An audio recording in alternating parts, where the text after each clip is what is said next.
ಮಧ್ಯಪ್ರಾಚ್ಯದಲ್ಲಿ ಹೊತ್ತಿ ಉರಿಯುತ್ತಿರುವ ಯುದ್ಧ, ದಿನೇ ದಿನೇ ಆಕಾಶಕ್ಕೇರುತ್ತಿರುವ ಗ್ಯಾಸ್ ಬೆಲೆ, ಮುಂದೇನು ಎಂಬ ಆತಂಕದಲ್ಲಿರುವಾಗಲೇ ಭಾರತಕ್ಕೆ ಒಂದು ಬಂಪರ್ ಲಾಟರಿ ಹೊಡೆದಿದೆ. ಹೌದು, ರಾಜಸ್ಥಾನದ ಮರಳುಗಾಡಿನ 950 ಮೀಟರ್ ಆಳದಲ್ಲಿ ಕಣ್ಣಿಗೆ ಬಿದ್ದಿರುವ ಆ ಬೃಹತ್ ನಿಧಿ ಭಾರತದ ಇತಿಹಾಸವನ್ನ ಬದಲಾಯಿಸಲಿದೆ. ಹೌದು, ಭಾರತದ ಸರ್ಕಾರಿ ಸ್ವಾಮ್ಯದ ಕಂಪನಿಯಾಗಿರುವ ಆಯಿಲ್ ಇಂಡಿಯಾ ಲಿಮಿಟೆಡ್ ರಾಜಸ್ಥಾನದ ಮರಳುಗಾಡಿನಲ್ಲಿ ಒಂದು ಬೃಹತ್ ನ್ಯಾಚುರಲ್ ಗ್ಯಾಸ್ ನಿಧಿಯನ್ನ ಪತ್ತೆ ಹಚ್ಚಿದೆ. ಅಂದಂಗೆ ಇದು ಸಾಮಾನ್ಯವಾದ ಡಿಸ್ಕವರಿ ಅಲ್ಲ. ಇದು ಭಾರತದ ಭವಿಷ್ಯವನ್ನೇ ಬದಲಾಯಿಸಬಲ್ಲ, ನಮ್ಮ ದೇಶದ ಡೊಮೆಸ್ಟಿಕ್ ಎನರ್ಜಿ ನಿರೀಕ್ಷೆಯನ್ನ ಬಲಪಡಿಸಬಲ್ಲ ಒಂದು ಮೆಗಾ ಡೆವಲಪ್ಮೆಂಟ್. ಹಾಗಾದ್ರೆ ರಾಜಸ್ಥಾನದಲ್ಲಿ ಸಿಕ್ಕಿರುವ ಈ ಬೃಹತ್ ಗ್ಯಾಸ್ ನಿಧಿ ಎಷ್ಟು ದೊಡ್ಡದು? ಇದರಿಂದ ಭಾರತಕ್ಕೆ ಏನು ಲಾಭ? ಆಯಿಲ್ ಇಂಡಿಯಾ ಕಂಪನಿಯ ಈ ಭರ್ಜರಿ ಬೇಟೆಯ ಹಿಂದಿರುವ ಆ ಕೈತಪ್ಪಿದ ಅವಕಾಶಗಳ ಸ್ಟ್ರಾಟಜಿ ಏನು? ರಾಜಸ್ಥಾನ ಮಾತ್ರವಲ್ಲ, ಅಂಡಮಾನ್ನಲ್ಲೂ ಸಿಕ್ಕಿರುವ ಆ ಐತಿಹಾಸಿಕ ನಿಧಿ ಯಾವುದು? ಈ ಎಲ್ಲವನ್ನ ಈ ವಿಡಿಯೋದಲ್ಲಿ ನೋಡೋಣ ಬನ್ನಿ. ನಿಮ್ಮ ತಲೆಯಲ್ಲಿರುವ ಗ್ಯಾಸ್ ಟೆನ್ಷನ್ ಖಂಡಿತ ದೂರವಾಗುತ್ತೆ. ರಾಜಸ್ಥಾನದ ದಾಂಡೇಲವಾಲದಲ್ಲಿ ಬೃಹತ್ ಗ್ಯಾಸ್ ಏಜೆನ್ಸಿ. ಭೂಮಿಯ 950 ಮೀಟರ್ ಆಳದಲ್ಲಿ ಅಡಗಿದೆ ಸಂಪತ್ತು. ಹೌದು, ಮೇ 22ರಂದು ಆಯಿಲ್ ಇಂಡಿಯಾ ಲಿಮಿಟೆಡ್ ಬಿಡುಗಡೆ ಮಾಡಿರುವ ಅಧಿಕೃತ ಪ್ರೆಸ್ ರಿಲೀಸ್ ಪ್ರಕಾರ ರಾಜಸ್ಥಾನದ ನಾಮಿನೇಟೆಡ್ ಬ್ಲಾಕ್ ಆಗಿರುವ ದಾಂಡೇವಾಲ ಫೀಲ್ಡ್ ನಲ್ಲಿ ಒಂದು ಹೊಸ ಮತ್ತು ಅತಿದೊಡ್ಡ ನ್ಯಾಚುರಲ್ ಗ್ಯಾಸ್ ಡಿಸ್ಕವರಿಯನ್ನ ಮಾಡಲಾಗಿದೆ. ಇಲ್ಲಿನ ಏರಿಯಾ ಒಂದು ಬ್ಲಾಕ್ ನಲ್ಲಿ ಭೂಮಿಯ ಸುಮಾರು 950 ಮೀಟರ್ ಆಳದಲ್ಲಿ ಕೊರೆಯಲಾದ ಬಾವಿಯಲ್ಲಿ ಈ ಭಾರಿ ಪ್ರಮಾಣದ ಗ್ಯಾಸ್ ಪತ್ತೆಯಾಗಿದೆ. ನಿಮಗೆ ಆಶ್ಚರ್ಯ ಆಗಬಹುದು, ಈ ಬಾವಿಯನ್ನ ಟೆಸ್ಟ್ ಮಾಡಿದಾಗ ಪ್ರತಿದಿನ ಸರಾಸರಿ 25,000 standard cubic metre natural gas ಹೊರಹೊಮ್ತಾ ಇದೆ. ಇದು ಅತ್ಯಂತ ಎನ್ಕರೇಜಿಂಗ್ ಪ್ರೊಡಕ್ಷನ್ ಪೊಟೆನ್ಶಿಯಲ್ ಅನ್ನ ತೋರಿಸ್ತಾ ಇದೆ. ಇನ್ನೊಂದು ವಿಶೇಷತೆ ಅಂದ್ರೆ, ಈ ದಾಂಡೇವಾಲ ಫೀಲ್ಡ್ ನ ಮೇಲ್ಭಾಗದಲ್ಲಿರುವ, ಅಂದರೆ ಶಾಲೋ ವರ್ಕ್ ಝೋನ್ ಆಗಿರುವ ಸಾನು ಫಾರ್ಮಾನೇಷನ್ ನಲ್ಲಿ ಇದೇ ಮೊದಲ ಬಾರಿಗೆ ನ್ಯಾಚುರಲ್ ಗ್ಯಾಸ್ ಇರುವುದು ಅಧಿಕೃತವಾಗಿ ದೃಢಪಟ್ಟಿದೆ. ಈ ಸಾನು ಫಾರ್ಮಿನೇಷನ್ ಅನ್ನೋದು ಆ ಪ್ರದೇಶದ ಭೂಗರ್ಭದ ಒಂದು ನಿರ್ದಿಷ್ಟ ಪದರ. ಇಲ್ಲಿಯವರೆಗೆ ಈ ನಿರ್ದಿಷ್ಟ ಪದರದಲ್ಲಿ ಗ್ಯಾಸ್ ಇರುವುದನ್ನ ಯಾರೂ ಪತ್ತೆ ಹಚ್ಚಿರಲಿಲ್ಲ. ಈ ಡಿಸ್ಕವರಿಯ ಮೂಲಕ ಆಯಿಲ್ ಇಂಡಿಯಾ ಕಂಪನಿ ಈ ರೀಸನ್ ನಲ್ಲಿ ಒಂದು ಹೊಸ ಎಕ್ಸ್ಪ್ಲೋರೇಷನ್ ಪ್ಲೇ ಅನ್ನ ಓಪನ್ ಮಾಡಿದೆ. ಕಂಪನಿಯು ನಡೆಸಿರುವ ಸ್ಟ್ರಕ್ಚರಲ್ ಕಂಟ್ರೋಲ್, ಪೆಟ್ರೋಫಿಸಿಕಲ್ ವ್ಯಾಲ್ಯೂಯೇಷನ್ ಮತ್ತು ಸಬ್ ಸರ್ಫೇಸ್ ಅನಾಲಿಸಿಸ್ ನ ಪ್ರಿಮಿನರಿ ಎಸ್ಟಿಮೇಟ್ ಪ್ರಕಾರ ಈ ಫೀಲ್ಡ್ ನಲ್ಲಿ ಬರೋಬ್ಬರಿ 75 ಮಿಲಿಯನ್ ಸ್ಟ್ಯಾಂಡರ್ಡ್ ಕ್ಯೂಬಿಕ್ ಮೀಟರ್ ನಷ್ಟು ಬೃಹತ್ ನ್ಯಾಚುರಲ್ ಗ್ಯಾಸ್ ರಿಸರ್ವ್ ಅಡಗಿದೆ ಎಂದು ಅಂದಾಜಿಸಲಾಗಿದೆ. ಇದು ಸಣ್ಣ ಪ್ರಮಾಣವೇನಲ್ಲ. ಈ ಮಟ್ಟದ ಗ್ಯಾಸ್ ರಿಸರ್ವ್ ಭಾರತದ ಡೊಮೆಸ್ಟಿಕ್ ಎನರ್ಜಿ ಬೇಡಿಕೆಯನ್ನ ಪೂರೈಸಲು ಭಾರಿ ಪ್ರಮಾಣದಲ್ಲಿ ನೆರವಾಗಲಿದೆ. ಆಯಿಲ್ ಇಂಡಿಯಾದ ಮಾಸ್ಟರ್ ಪ್ಲಾನ್, ಷೇರು ಮಾರುಕಟ್ಟೆಯಲ್ಲಿ ಹೂಡಿಕೆದಾರರ ಕಣ್ಣು. ವೀಕ್ಷಕರೇ, ಇಷ್ಟೊಂದು ದೊಡ್ಡ ಡಿಸ್ಕವರಿ ಸುಮ್ಮನೆ ಆಗೋದಲ್ಲ. ಇದರ ಹಿಂದೆ ಆಯಿಲ್ ಇಂಡಿಯಾ ಲಿಮಿಟೆಡ್ ನ ಒಂದು ಭರ್ಜರಿ ಸ್ಟ್ರಾಟಜಿ ಕೆಲಸ ಮಾಡಿದೆ.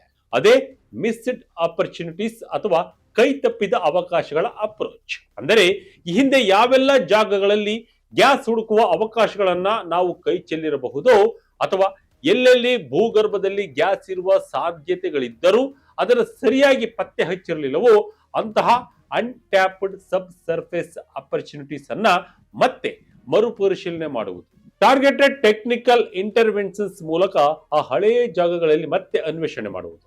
ಈಗ ಈ ದಾಂಡೇವಾಲ ಫೀಲ್ಡ್ ನ ಸಾನು ಫಾರ್ಮಿನೇಷನ್ ಡಿಸ್ಕವರಿ ಕಂಪನಿಯ ಈ ಮಿಸ್ಡ್ ಆಪರ್ಚುನಿಟೀಸ್ ಸ್ಟ್ರಾಟಜಿ ಎಷ್ಟು ಪರ್ಫೆಕ್ಟ್ ಆಗಿದೆ ಅನ್ನೋದನ್ನ ಪ್ರೂವ್ ಮಾಡಿದೆ. ಈ ಡೆವಲಪ್ಮೆಂಟ್ ಇಂದಾಗಿ ದಾಂಡೇವಾಲ ಫ್ಲಾಕ್ ನ ಒಟ್ಟಾರೆ ಪ್ರಾಕ್ಸಿವಿಟಿ ಬಹಳಷ್ಟು ಹೆಚ್ಚಾಗಿದೆ. ಮುಂಬರುವ ದಿನಗಳಲ್ಲಿ ಈ ಫೀಲ್ಡ್ ನಿಂದ ಇನ್ನು ಹೆಚ್ಚಿನ ಪ್ರಮಾಣದಲ್ಲಿ ಪ್ರೊಡಕ್ಷನ್ ಅನ್ನ ಸ್ಕೇಲ್ ಅಪ್ ಮಾಡಲು ಮತ್ತು ಫ್ಯೂಚರ್ ಅಪ್ರೈಸಲ್ ಆಕ್ಟಿವಿಟೀಸ್ ಗಳಿಗೆ ಇದು ದೊಡ್ಡ ಮಟ್ಟದ ಸಪೋರ್ಟ್ ಅನ್ನು ನೀಡಲಿದೆ. ಇನ್ನು ಈ ಬೃಹತ್ ಡಿಸ್ಕವರಿಯ ಸುದ್ದಿ ಹೊರಬೀಳ್ತಿದ್ದಂತೆ ಷೇರು ಮಾರುಕಟ್ಟೆಯಲ್ಲಿ ಆಯಿಲ್ ಇಂಡಿಯಾ ಕಂಪನಿಯ ಷೇರುಗಳ ಮೇಲೆ ಹೂಡಿಕೆದಾರರ ಕಣ್ಣು ಬಿದ್ದಿದೆ. ಶುಕ್ರವಾರದ ಟ್ರೇಡಿಂಗ್ ನಲ್ಲಿ ನಮ್ಮ ಬೆಂಚ್ ಮಾರ್ಕ್ ನಿಫ್ಟಿ 50.0.27 ರಷ್ಟು ಏರಿಕೆ ಕಂಡಿದ್ದರೆ ಆಯಿಲ್ ಇಂಡಿಯಾದ ಷೇರುಗಳು 0.61% ಅಲ್ಪ ಕುಸಿತ ಕಂಡು 500.45 ರೂಪಾಯಿಗಳಿಗೆ ಕ್ಲೋಸ್ ಆಗಿತ್ತು. ಆದರೆ ಶುಕ್ರವಾರ ಈ ಡಿಸ್ಕವರಿಯ ಪ್ರೆಸ್ ರಿಲೀಸ್ ಬಂದಿರುವ ಕಾರಣ ಸೋಮವಾರ ಮಾರುಕಟ್ಟೆ ಓಪನ್ ಆದಾಗ ಆಯಿಲ್ ಇಂಡಿಯಾ ಷೇರುಗಳು ಭಾರಿ ಫೋಕಸ್ ನಲ್ಲಿ ಇರಲಿವೆ. ದೇಶದ ಎನರ್ಜಿ ಸೆಕ್ಯೂರಿಟಿ ಒಂದು ಕೀ ಸ್ಟ್ರಾಟಜಿಕ್ ಕನ್ಸರ್ನ್ ಆಗಿರುವ ಈ ಟೈಮ್ ನಲ್ಲಿ ಇಂತಹ ಡೊಮೆಸ್ಟಿಕ್ ಎಕ್ಸ್ಪ್ಲೋರೇಷನ್ ಗೇನ್ಸ್ ಹೂಡಿಕೆದಾರರಿಗೆ ಆಯಿಲ್ ಇಂಡಿಯಾದ ಮೇಲೆ ದೊಡ್ಡ ನಂಬಿಕೆಯನ್ನ ಹುಟ್ಟಿಸಿದೆ. ಅಂಡಮಾನ್ ಸಮುದ್ರದ ಆಳದಲ್ಲಿ ಐತಿಹಾಸಿಕ ನಿಧಿ. ಭಾರತದ ಎನರ್ಜಿ ಸೆಕ್ಯೂರಿಟಿಗೆ ಸಿಕ್ತು ಡಬಲ್ ಬೂಸ್ಟ್.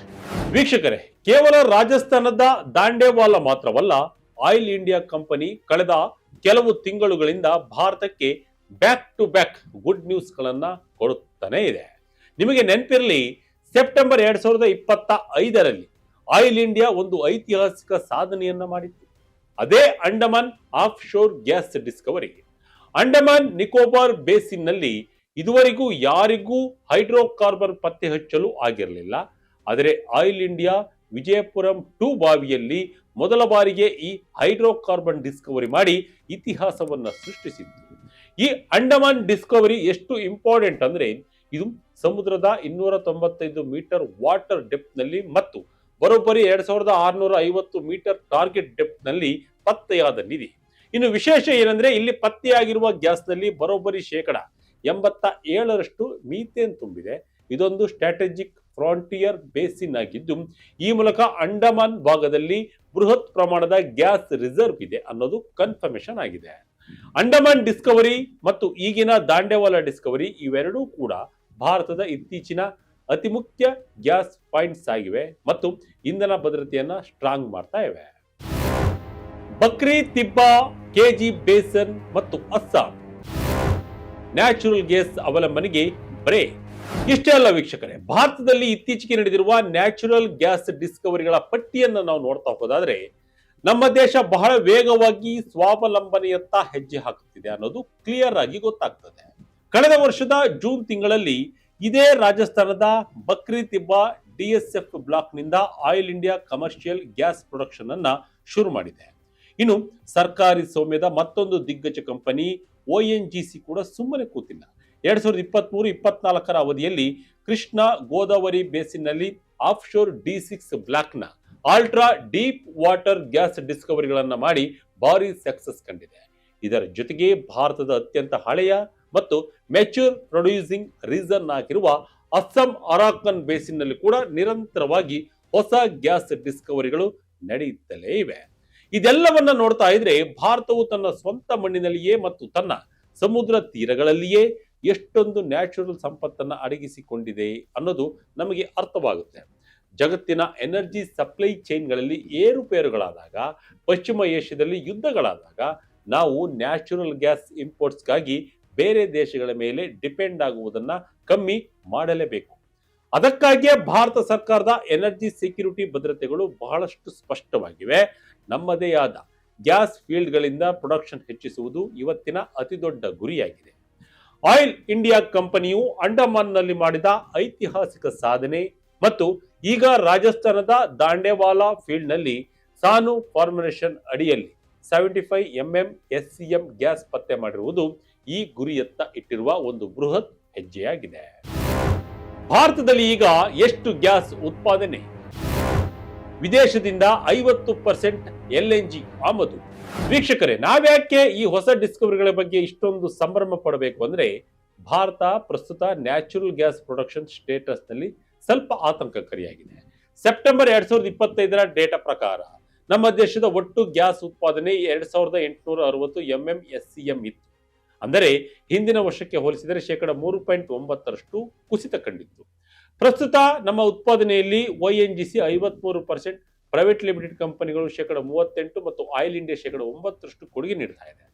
ನಮ್ಮಲ್ಲಿರುವ ಹಳೆಯ ಗ್ಯಾಸ್ ಫೀಲ್ಡ್ಗಳು ಹೊಸ ಫೀಲ್ಡ್ಗಳ ಡೆವಲಪ್ಮೆಂಟ್ ನಲ್ಲಿ ಆಗುತ್ತಿರುವ ವಿಳಂಬ ಮತ್ತು ಆಫ್ ಶೋರ್ ಬ್ಲಾಕ್ಗಳಲ್ಲಿನ ಟೆಕ್ನಿಕಲ್ ಸಮಸ್ಯೆಗಳಿಂದಾಗಿ ಡೊಮೆಸ್ಟಿಕ್ ಪ್ರೊಡಕ್ಷನ್ ನಿರಂತರವಾಗಿ ಕಮ್ಮಿ ಆಗ್ತಾ ಇದೆ.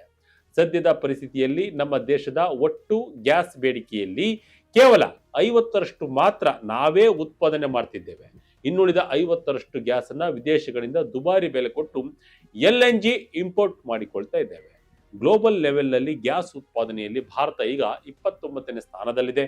ಕೃಷ್ಣ ಗೋದಾವರಿಯಂತಹ ಆಫ್ ಶೋರ್ ಕೇಂದ್ರಗಳಿಂದಲೇ ನಮಗೆ ಸುಮಾರು 3/4 ಗ್ಯಾಸ್ ಬರ್ತಾ ಇದ್ದರೂ ಇಂಪೋರ್ಟ್ ಮೇಲಿನ ನಮ್ಮ ಅವಲಂಬನೆ ಮಾತ್ರ ದಿನೇ ದಿನೇ ಹೆಚ್ಚಾಗ್ತಾನೆ ಇದೆ.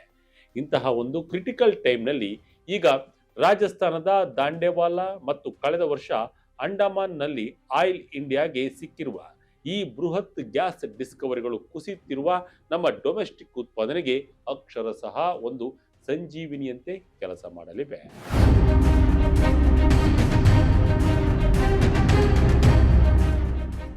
ಒಟ್ಟಿನಲ್ಲಿ ಎಲ್ಲಿಯೋ ದೂರದ ದೇಶಗಳಲ್ಲಿ ಯುದ್ಧದ ಕಾರ್ಮೋಡ ಕವಿದು ಇಡೀ ಪ್ರಪಂಚವೇ ಗ್ಲೋಬಲ್ ಆಯಿಲ್ ಕ್ರೈಸಿಸ್ ನಲ್ಲಿದೆ. ಈ ಹೊತ್ತಲ್ಲಿ ಆಯಿಲ್ ಇಂಡಿಯಾ ಲಿಮಿಟೆಡ್ ನಮ್ಮದೇ ದೇಶದ ಮರಳುಗಾಡಿನಲ್ಲಿ ಪತ್ತೆ ಮಾಡಿರುವ ಈ 25,000 STME ಫ್ಲೋರ್ ರೇಟ್ ಇರುವ ನ್ಯಾಚುರಲ್ ಗ್ಯಾಸ್ ನಿಧಿ ನಮಗೆಲ್ಲರಿಗೂ ದೊಡ್ಡ ರಿಲೀಫ್ ಅನ್ನು ಕೊಟ್ಟಿದೆ. ಮಿಸ್ಡ್ ಆಪರ್ಚುನಿಟೀಸ್ ಎಂಬ ಅದ್ಭುತ ಅಪ್ರೋಚ್ ಅನ್ನು ಬಳಸಿ ಈ ಹಿಂದೆ ಬಿಟ್ಟು ಹೋದ ಶಾಲೋವರ್ ಝೋನ್ ನಲ್ಲಿ ಮತ್ತೆ ಟಾರ್ಗೆಟ್ ಮಾಡಿ ಗ್ಯಾಸ್ ರಿಸರ್ವ್ ಅನ್ನ ಪತ್ತೆ ಹಚ್ಚಿರುವ ಆಯಿಲ್ ಇಂಡಿಯಾದ ಸಾಧನೆ ನಿಜಕ್ಕೂ ಮೆಚ್ಚುವಂಥದ್ದು. ಮುಂಬರುವ ದಿನಗಳಲ್ಲಿ ಅಪ್ರೈಸಲ್ ಮುಗಿದು ಈ ಗ್ಯಾಸ್ ಫೀಲ್ಡ್ಗಳಿಂದ ಭಾರೀ ಪ್ರಮಾಣದಲ್ಲಿ ಕಮರ್ಷಿಯಲ್ ಪ್ರೊಡಕ್ಷನ್ ಆರಂಭವಾದರೆ ನಮ್ಮ ದೇಶದ ಆರ್ಥಿಕತೆಗೆ ಮತ್ತು ಇಂಧನ ಭದ್ರತೆಗೆ ಸಿಗುವ ಲಾಭ ಊಹಿಸಲಾದದ್ದು. ಷೇರುಪೇಟೆಯ ಇನ್ವೆಸ್ಟರ್ಸ್ ಕೂಡ ಇದೇ ಕಾರಣಕ್ಕೆ ಆಯಿಲ್ ಇಂಡಿಯಾದ ಮೇಲೆ ಭಾರೀ ನಂಬಿಕೆ ಇಟ್ಟಿದ್ದಾರೆ. ಇದರ ಬಗ್ಗೆ ನೀವೇನಂತೀರಿ? ಭಾರತವು ಸಂಪೂರ್ಣವಾಗಿ ನ್ಯಾಚುರಲ್ ಗ್ಯಾಸ್ ವಿಷಯದಲ್ಲಿ ಸ್ವಾವಲಂಬಿಯಾಗುವ ದಿನಗಳು ಹತ್ತಿರದಲ್ಲೇ ಇವೆ. ನಿಮ್ಮ ಅಭಿಪ್ರಾಯವನ್ನು ಕಾಮೆಂಟ್ ಮೂಲಕ ತಿಳಿಸಿ. ಇದಾಗಿತ್ತು ಈ ಕ್ಷಣದ ಇಂಟ್ರೆಸ್ಟಿಂಗ್ ಸ್ಟೋರಿ. ಇದೇ ರೀತಿಯ ಸ್ಟೋರಿಗಾಗಿ Vijaya Karnataka website, YouTube page, Facebook page follow ಮಾಡ್ತಾ ಇದ್ದೀನಿ. ಧನ್ಯವಾದ.